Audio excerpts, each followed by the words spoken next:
Happy Home Brew Wednesday, everybody.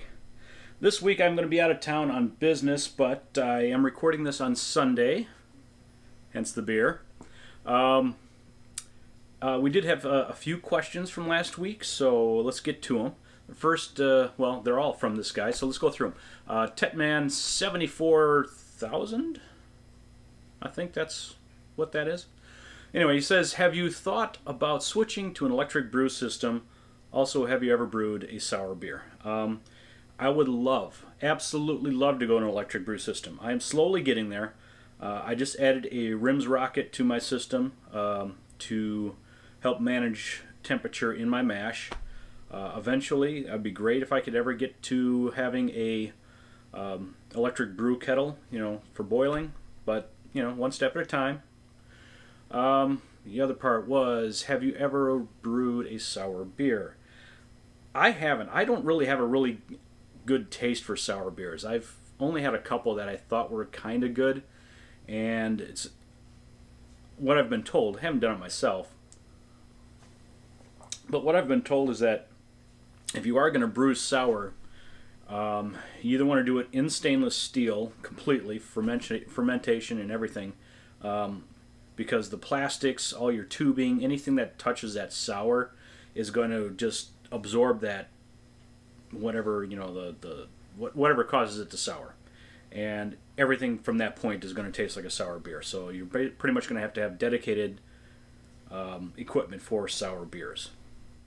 Do you know of any home brewers that can instead of bottle, and how would you carbonate in a can? Well, I did reach out to another home brewer, YouTuber that has gotten into the canning.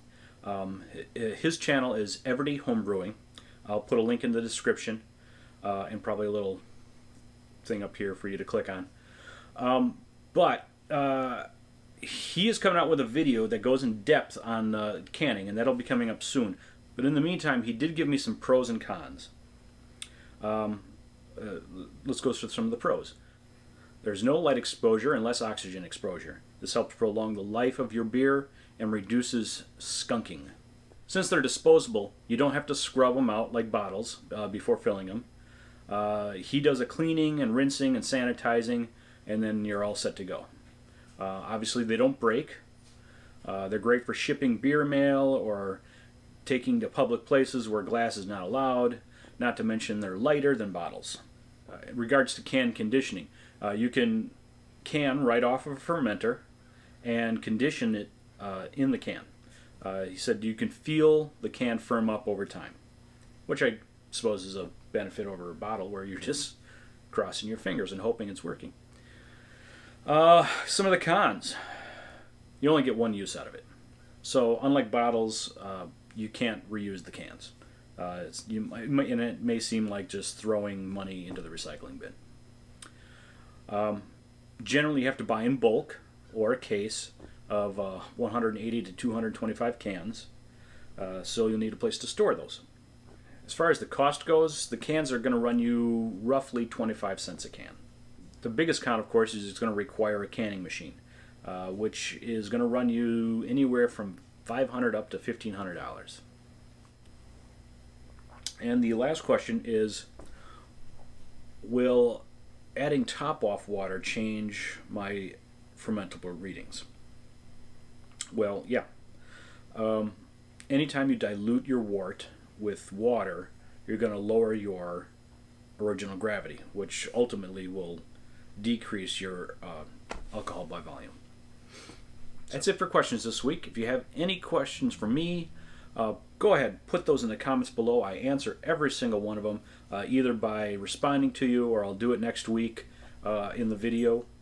If this is your first time with me, welcome. Thank you.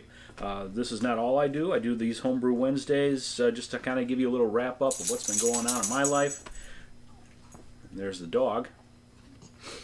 Also, I do product reviews, homebrew videos, but if you're interested in any of that stuff, go ahead and hit the subscribe button. If you hit the little bell icon next to it, you'll get notified anytime there is new content. That's really it for me this week, so until next time, keep brewing, my friends.